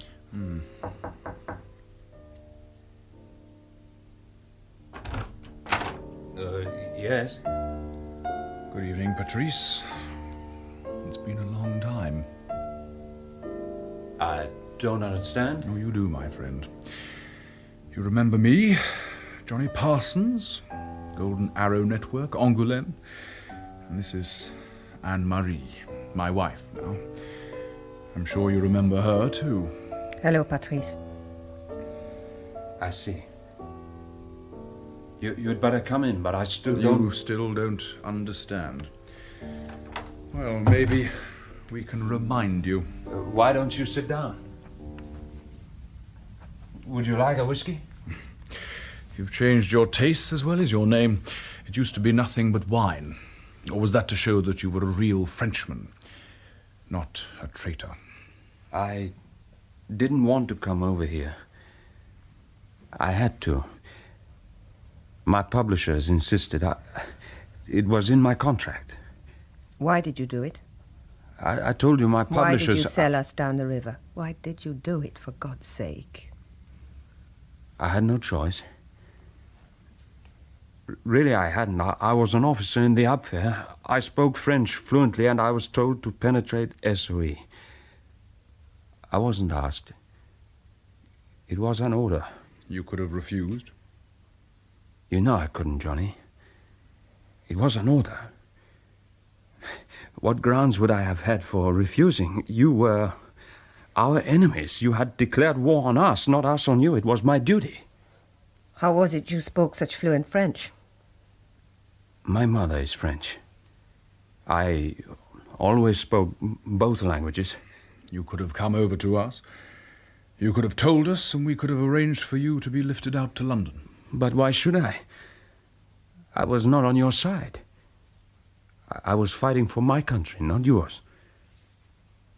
Your mother was French too, Johnny. But you risked the lives of French men and women. You sabotaged French railways and buildings. You caused people to die. I didn't torture them. I didn't send them to extermination camps. I didn't... Is that what happened to you? You know damn well it did. Don't pretend that you didn't know what your thugs did to captured SOE people. Once you were arrested, I was withdrawn to Paris and then back to Berlin. I played no part in what happened to the network after your arrest. And you knew what had happened to the others you'd betrayed before we got there? You must have known. Okay. I knew. But not in detail. I just knew the routine. But that was not my service. That was the SD, the Sicherheitsdienst, not the Abwehr. We didn't go in for brutality. No. You just let the others do the dirty work for you. Why did you come here to see me? To make sure that it was you before we expose you. What does that mean? We shall tell the newspapers and the TV and radio people that, apart from being a bestseller, you were a traitor responsible for the torture and death of a great many people. How did you know that Paul Kempfer was Patrice? We heard you on the radio. Your voice and your answers. And the record you chose, of course. Record? Josephine Baker singing J'ai des amours. Oh. Ah, yes. Of course, you always pulled my leg that I played it so often, once too often, it seems. You must have known that what you did would catch up with you someday. As a matter of fact, I never did think that. When the war ended, Germany was a shambles. I was in Hanover.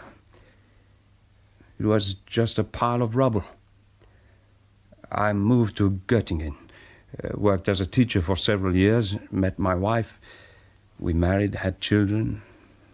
I started writing my novels, and 1943 seemed far away. Even that isn't true, I suppose. I just never thought about the war at all. How many children have you got? 3. 1 boy, a young man, I suppose, and 2 girls. The 2 girls are married. I have 1 small granddaughter. My mother is still alive. She's 80 now. Does she know you betrayed us all, her countrymen as well as us? No. We never talked about the war. What will her reactions be when she learns what really happened? So you intend to do this? You will denounce me? Of course. Why not? It's what you deserve. Deserve? For what? For being a traitor, for God's sake. Oh. So now it's your turn to damage people, my wife, my children, even my mother. Well, why not, Patrice? If I need to explain, then there's no point in explaining. You wouldn't understand. Try. It would take too long. We've got all night.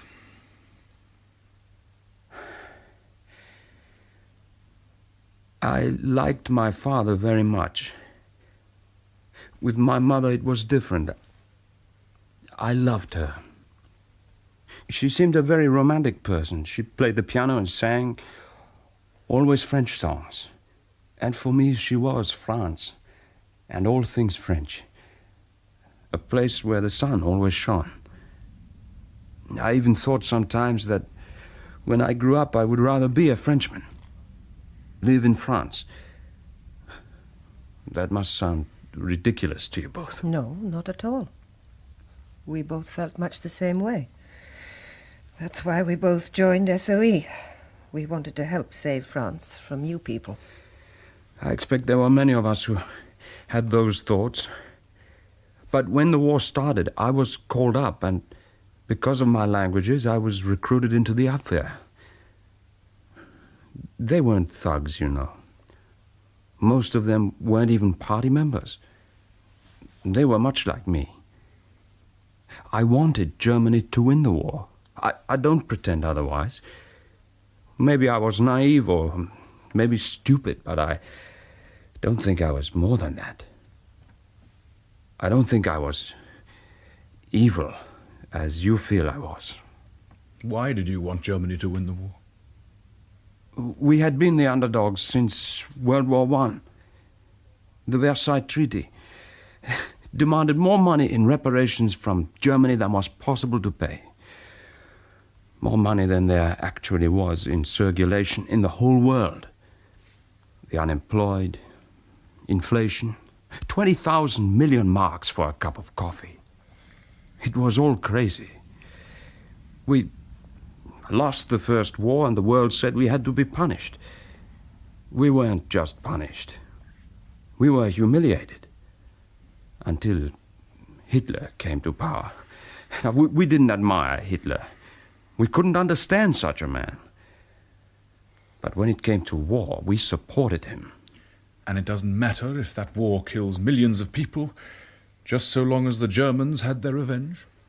Like most people, I didn't understand what war was, where it could lead us. But it's like a moving staircase. Once you are on it, you can't get off. I just carried on with what I was ordered to do. When I was ordered to penetrate SOE, I knew that if I was caught, I would be killed. It was my skill, my, maybe, courage against you people. You see me as a traitor, but how could I be a traitor? I betrayed the enemy, not my own side. If Hitler had won the war, which God forbid, you would have been the villains then, betrayers of your mother's people. Say we had won, but nothing had happened to you, and then accidentally we met, years after it was all over. Would you see it as fair and reasonable for me to cause you to be tried and executed? Nobody's going to execute you. Just have the record put straight. In what way? So that people know that it was a German who shopped us, not a Frenchman. Does the nationality really matter so much? Too bloody true it does. But only half of me is German. Let me ask you something, Johnny. Why did you join SOE? I joined up because there was a war on. Your people were trampling all over Europe. Norway, Holland, Belgium, France. Somebody had to stop Hitler. I wanted to help do it. Especially so far as France was concerned. You aren't the only one who loves France. We didn't occupy France. We didn't want to occupy any country. But why SOE? They wanted me because I spoke fluent French and knew the country well. And did it worry you that SOE was causing the deaths of many French men and women? We didn't kill them, my friend. Your people did that. You didn't answer my question, Johnny. Did it worry you? I tried not to let it happen. When it did, I bitterly regretted that patriots were being tortured and killed. But it didn't make you stop doing it. You didn't feel that enough was enough. That maybe it was better for people to stay alive, even if they were occupied by the German army. You know the answer to that one. It's a lawyer's question. Have you stopped beating your wife? You understand what I'm saying, though, don't you, Johnny? You're suggesting that there's nothing to choose between us. Both you and we were exactly the same. As people, as human beings, I think we were. We represented different ideologies. But we can only judge our own small parts in this. I wasn't Hitler. I wasn't a Nazi. Just a man. You weren't responsible for killing 100,000 people in one night in Dresden. When the Allies firebombed Hamburg, a mile out of town, fruit trees blossomed out of season from the heat. But you didn't do that either. All I'm saying is that our pieces of the jigsaw were just pieces, not the whole. You should have been a lawyer, my friend. Huh? You argue well. Maybe you could win the argument, but that doesn't mean you're right. It just means you argue better than I do. And there's one big difference between you and me. What's that, Johnny? Nobody says prayers every night about me, praying that I'll burn in hell. You mean people do that about me? I mean that there are widows, sons, daughters who would kill you if they knew it was you who betrayed us. And you, Johnny? Yes, me too. I'd like to see you hang. And you, Anne-Marie? Would you like to see me hang? I couldn't answer that, Patrice. But I know what Johnny means. I understand because I'm part of it. You were able to walk away and eventually forget it. But we weren't able to do that. We were a kind of walking wounded with scars that wouldn't heal. That won't ever heal. Tell me.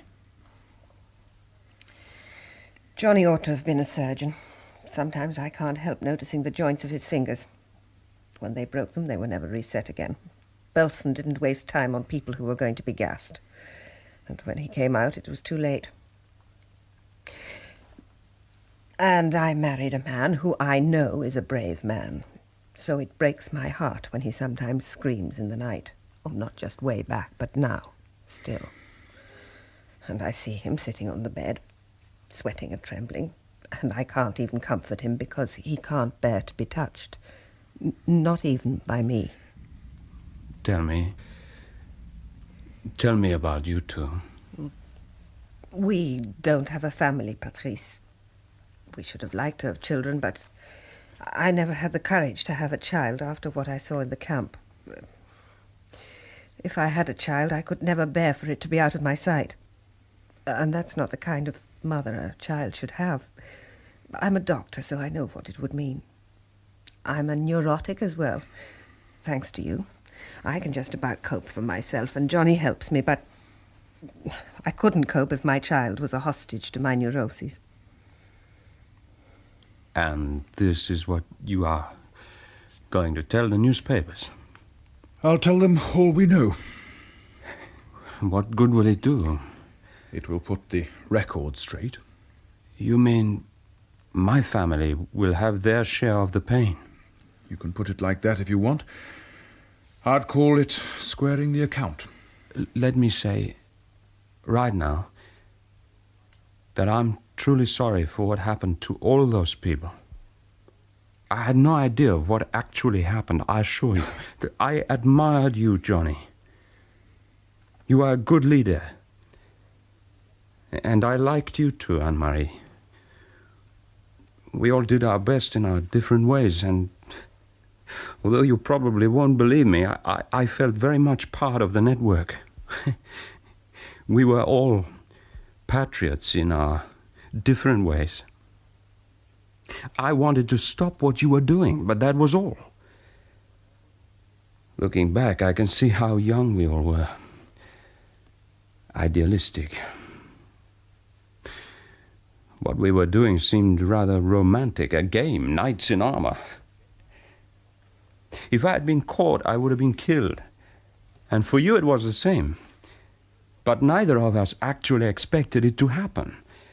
Like death always is. We never thought about it.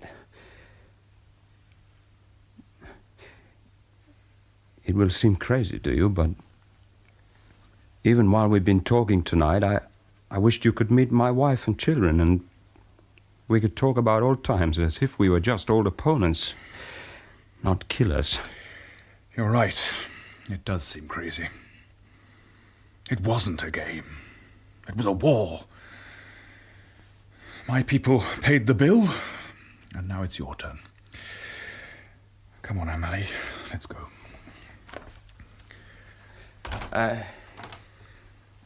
Johnny? Yes? Would you really like to see me hang? Too bloody true, I would. You're lucky that it's too late. Au revoir. Auf Wiedersehen. Do you want anything? No, thank you. You've hardly said a word since we left the hotel. I've been thinking. Well, that's good. It doesn't mean I've changed my mind. Do you honestly see it doing any good, Johnny? Yes, it'll do me good. Well, that's not like you. Do you want to talk about it? No, not particularly. Don't I count then, Johnny? I'm sorry, sweetie, I'm being stupid. Tell me what you think. Well, before we met him, I felt exactly like you did. But while we were talking to him, my mind went back to those times in France. He was always cheerful, young like we were, and that song of Josephine Baker. He somehow belonged there with us, no matter if he did shop us in the end. You were 22, Johnny, and he was, what, 24, 25? Oh, we had guts, but we were terribly naive. And we were playing games, dangerous games, especially him. If we had discovered what he was up to, we'd have torn him to pieces and thought nothing of it. But not now, Johnny, not now. It'd do nothing. Absolutely nothing. His wife would suffer, his children, his mother. But nothing would change for us, or for René, or the others. Oh, but for God's sake, sweetie, are you suggesting he goes scot-free? He won't go scot-free. He forgot it all because he didn't know how it all ended for us. He knows now. He won't forget. He's not that kind of man. Why not? What kind of man is he, anyway? He's a writer. He's got imagination. He'll remember whether he likes it or not. He's not a monster. He was brave, and he was a patriot. The only difference between him and us is that his side lost. The difference is that his side started it, not us. That's not really the point. Like he said, you can't load the whole of the war onto one person.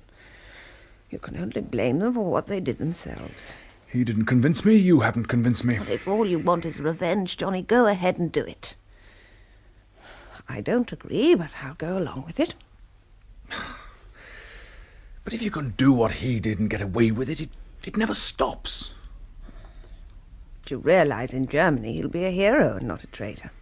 He won't be in France, or here, or anywhere else. For what? For carrying out a perfectly legal order to penetrate an enemy sabotage network. No. For being accessory to torture and murder. He's just a man, Johnny.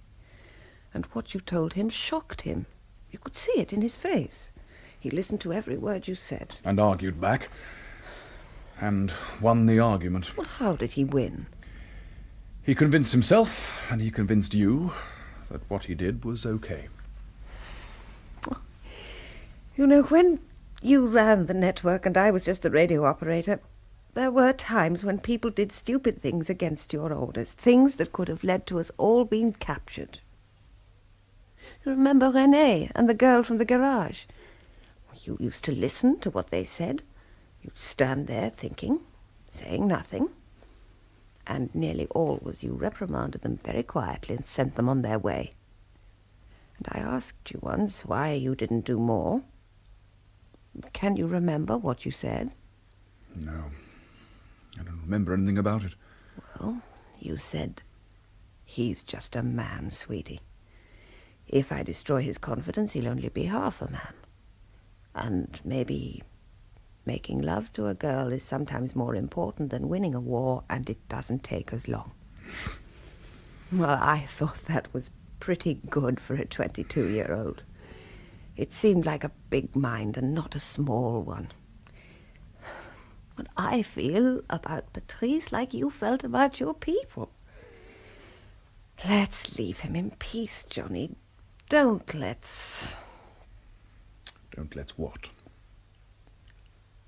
I don't want you to change, Johnny. Why does this make me change, for heaven's sake? I don't think he would have done it to you if we had lost. Oh, he would. He's a bloody German. He's not, my love. He's just a man. Someone from long ago. And René? And all the others? Let them rest, Johnny. Let them rest in peace. Or let me phone him and tell him that it's not his and his family's turn to be destroyed.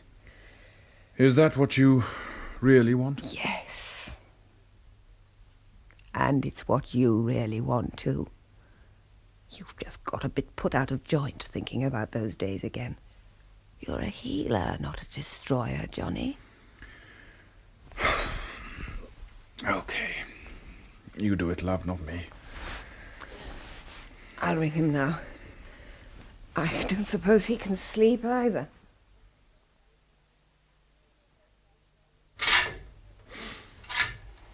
Wake up, Johnny. It's nearly 11. Here's your coffee. What's it like outside? Cloudy but warm. There was a letter addressed to us both. It must have been put through the letterbox during the night. Oh, probably the bill from the paper shop. It isn't. It's from Patrice. Shall I read it to you? I suppose so. Dear both, I found your address in the telephone directory. I've been thinking all night about what we all said. Johnny said that maybe I could win the argument because I was a better arguer. He was wrong. I didn't win the argument because I didn't convince myself. When Anne-Marie telephoned me, it seemed like old times when one of us had broken the rules, and despite your anger at our stupidity, you took a deep breath and sent us on our way. It will seem strange to you, but despite my task, I had a great admiration for you. I still have. Your attitude to me is generous and civilized. Just before the war ended, I was given a medal. It seems that Berlin was more generous than London to its secret agents. The Allies made it illegal to hold such a medal after we lost the war. Nevertheless, I have always kept it. It wasn't awarded for my time in France, so I hope you will understand when I send it to you, Johnny. Just as a keepsake. I was proud of it once, but that was a long time ago. I will write you again when I get back home, but I shall understand if you don't reply. You've been generous enough already. When you were with me last night, I was Patrice again, not yours sincerely, Paul Kempfer. Here. It's a knight's cross with oak leaves and crossed swords. The highest order of the Iron Cross. So, you got a medal after all, my love. Better late than never. You know, they're funny things, medals. If you're a soldier, you can't help but feel respect for them. They're very real, and you have to win them. One way or another.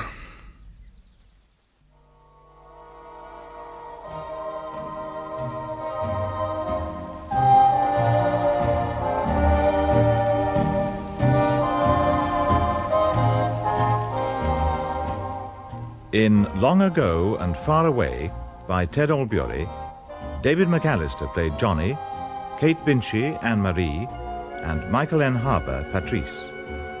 Roy Plumley presented Desert Island Discs.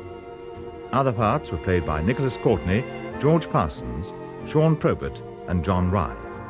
The play was directed by Glyn Dearman.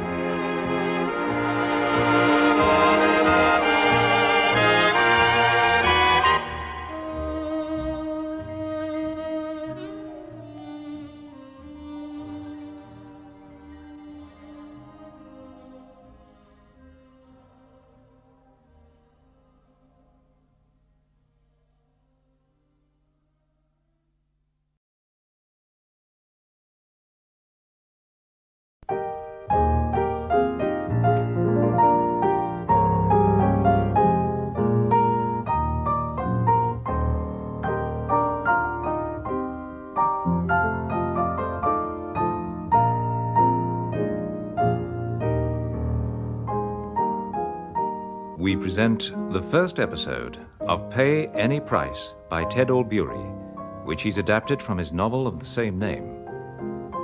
With Barry Foster as Jimmy Boyd, Robert Beatty as Otto Schultz, Susanna Fellows as Debbie Shaw, and Michael J. Shannon as Tony Simmons. Pay Any Price.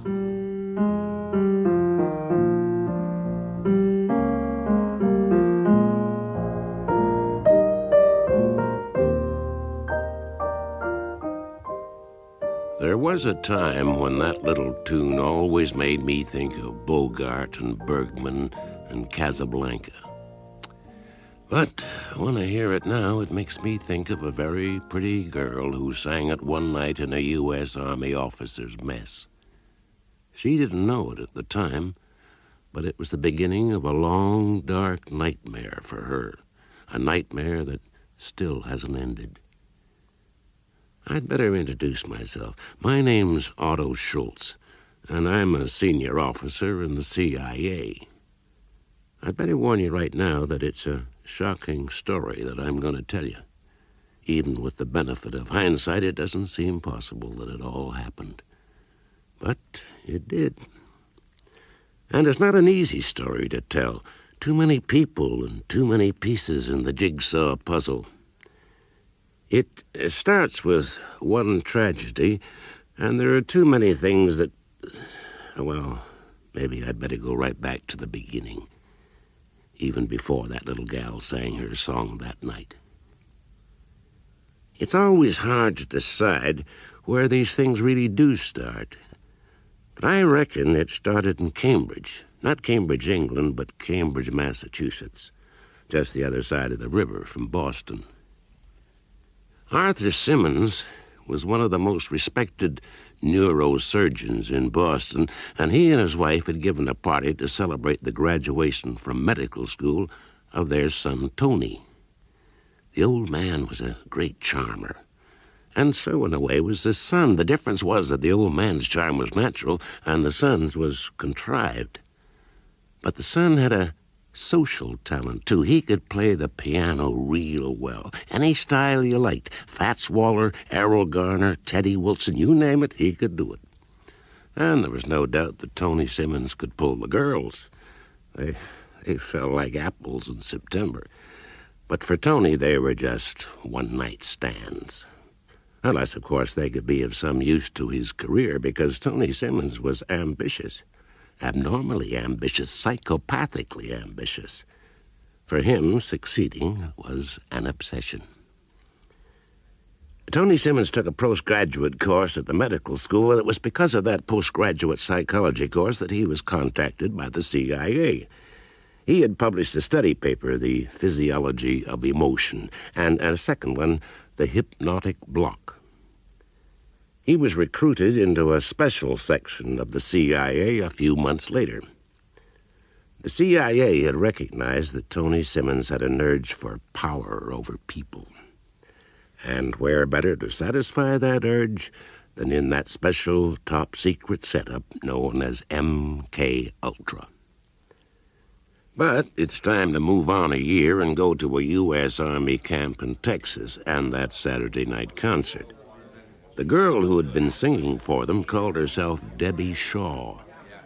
She was English, born in Bradford, and Shaw wasn't her real name. But she was a real doll, and they whisked her off after the show to the officers' mess for a drink. Sing us a song, Debbie. Oh, I can't without the band. Oh, how about a piano? Where is it? It's over there. Come on. Tony! You're wanted, Tony! What is it, sir? I want you to sit right down and play for Debbie here. Oh. Whatever you say, sir. What would you like, honey? Well, I just can't think. Oh, yes.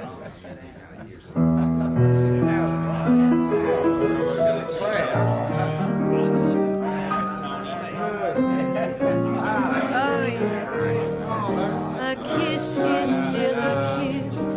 A sigh is just a sigh.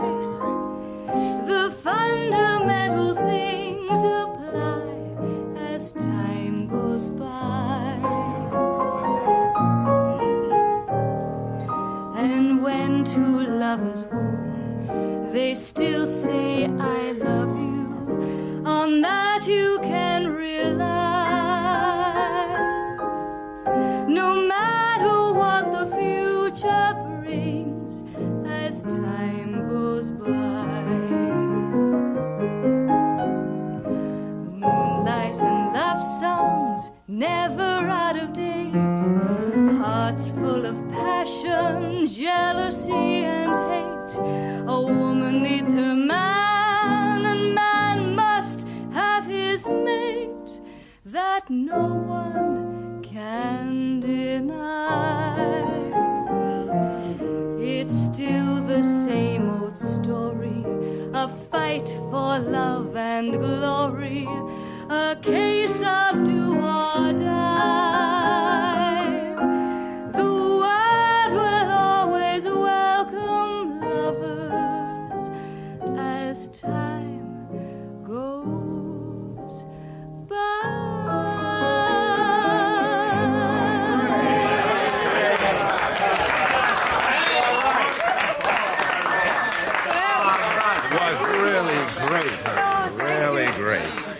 Come on, honey.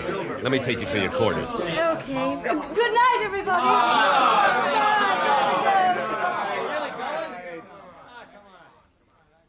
It was at an army camp in Nevada that she met the pianist again. An abscess had formed at the back of her throat, and singing was painful. An officer had taken her to the medical unit, and Tony Simmons saw her as he came out of the main hut. He was carrying out undercover medical experiments at various army camps.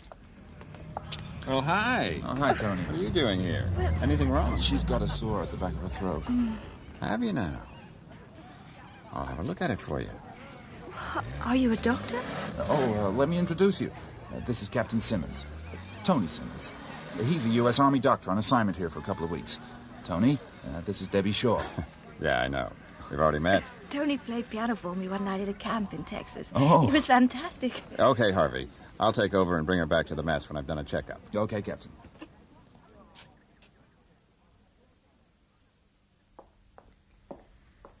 Sit in the chair, Debbie.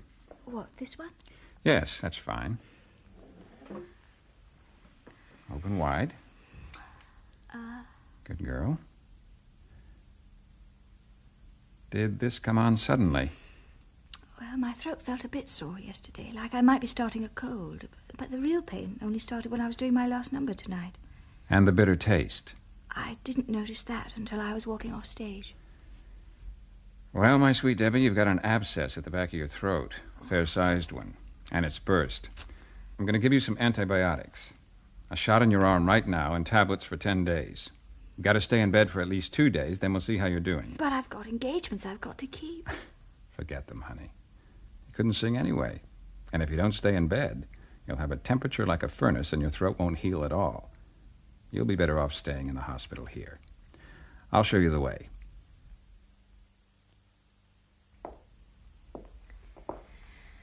Here we are. A room to yourself. You'll find night clothes in that locker. Oh, do I really have to be in bed for 2 days? Yes, you do. Now, don't worry, you'll be well looked after. Now then, lie down. It'll be just a slight prick. There we go. That was okay, wasn't it? Yes. Are you feeling sleepy yet? Can you hear me, Debbie? Yes. I'm going to count to 10, Debbie, and you're going to go deep asleep. 1, 2, nice and relaxed. 3, 4, deeper and deeper. 5, 6, 7, 8, soft and warm. 9, 10. Now you're asleep. Can you still hear me? Yes. When you wake up, you won't remember anything. Is Debbie Shaw your real name? No. Tell me your real name. Debbie Rawlins. Is Debbie short for Deborah? Yes. Have you ever been into drugs? Heroin or cocaine or LSD? No. What about grass, marijuana? No. Have you had drugs for illnesses? No. Do you trust me, Debbie? Yes. Will you do anything I tell you? Yes. What's your favorite girl's name? Nancy. Why Nancy? Nancy with the laughing face. Okay. When I talk to you like this, your name is Nancy. Do you understand? Yes. Nancy. Nancy Rawlins. Yes. Nancy Rawlins. You'll never use that name unless I tell you to. And you never talk about what we're saying to each other now. Okay. If I ever say Nancy Rawlins to you, you go to sleep like this and do everything I say. Yes. And you never go to any other doctor but me. If you want me for anything, wherever you are, you phone Washington 240-1429 and ask for Joe Spellman. If I'm not there, you leave your telephone number and I'll get straight back to you. If I can't treat you myself, I'll tell you who to contact. Understand? Yes. Tell me the number and the name. Washington 240-1429, Joe Spellman. Good girl. Now I'm going to wake you up and you won't remember any of this. Wake up when I've counted from 10 to 1. Here we go. 10, 9, 8. You're beginning to wake. 7, 6. Lighter and lighter. 5, 4. You're waking up and you feel fine. 3, 2. Open your eyes. 1. Now you're awake. How do you feel, kid? Fine. What about the injection? You've had it, honey. Get into your night clothes because you'll be feeling sleepy in a few minutes. Oh. I'll be sending a nurse over to look after you. Sleep tight. See you tomorrow. Okay. Thanks. I'm glad you were here. I had no idea you were a doctor. That was really lucky for me. See you tomorrow. And sleep well. You might wonder how something that was done to a pretty girl singer from Bradford, England, could be connected with the assassination of the President of the United States of America. But, sad to say, I think the connection is there all right. Now I want to take you to a committee room where a Senate committee is looking into the alleged corruption of trade union leaders. There are 2 youngish men conducting the investigation, both handsome and well, but soberly dressed. They're brothers, the Kennedy brothers, Robert and John F. Kennedy. The man answering the questions is Jimmy Hoffa, the notorious leader of the Teamsters Union.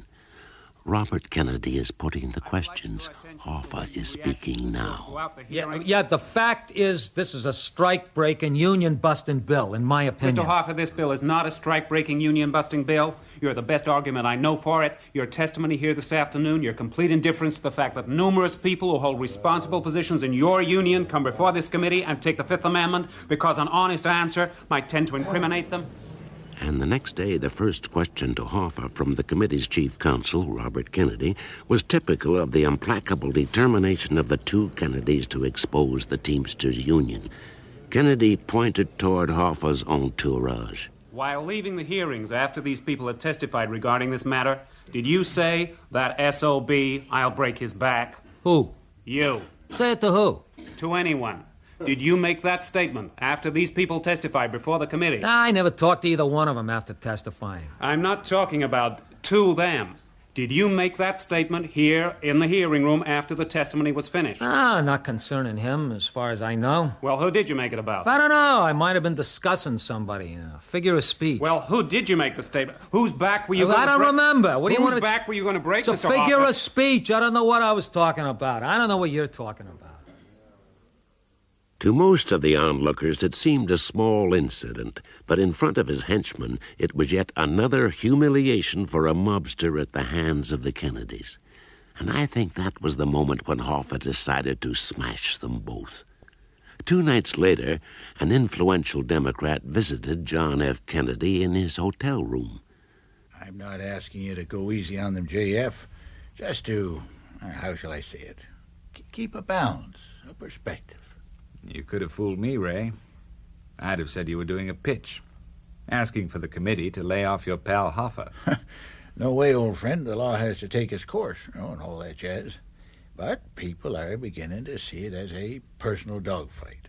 The Kennedy brothers versus the Teamsters. And people would be right. It is. But why, for God's sake? We need their support. The party needs their votes. How many votes has Hoffa got? Who knows? But we all know we need them. James Hoffa has 1 vote.